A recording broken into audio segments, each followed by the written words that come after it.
Hello friends, વેક્સિનેશનને લઈને પેરેન્ટ્સના મનમાં ઘણા ક્વેશ્ચન હોય છે. એમાંનો એક કોમન ક્વેશ્ચન છે કે જે વેક્સિનનો શિડ્યુલ 2 ડોઝમાં છે અથવા 3 ડોઝમાં છે અને કોઈ કારણસર જો અમે બીજો ડોઝ જે તારીખ આપી છે એવી તારીખ પર નથી લેતા અને ભૂલી ગયા અને બીજા 6-8 મહિનાનો ટાઈમ નીકળી જાય તો શું એ વેક્સિનનો કોર્સ ફરી લેવો પડે?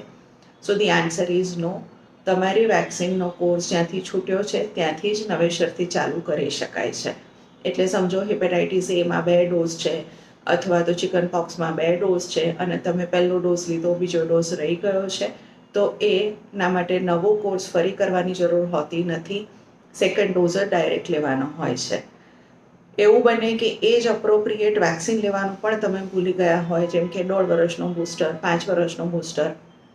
ઇન ધેટ કેસ ઓલ્સો તમારા ડૉક્ટર આઈએપી દ્વારા આપેલી કેચઅપ વેક્સિનેશનની ગાઈડલાઇનને યુઝ કરીને તમારા બાળક માટે જે તે ઉંમરે જે વેક્સિન એપ્લિકેબલ થાય છે એ વેક્સિન તમને એડવાઇસ કરશે. સો વેક્સિન લેવામાં મોડું થયું છે એટલે વેક્સિન નહીં લેવાની અથવા કોર્સ નવેસરથી લેવો પડશે એ બી કે ડૉક્ટરનો સંપર્ક નહીં કરવાનો, એવી ભૂલ ના કરશો. Get vaccinated and protect your child. Thank you.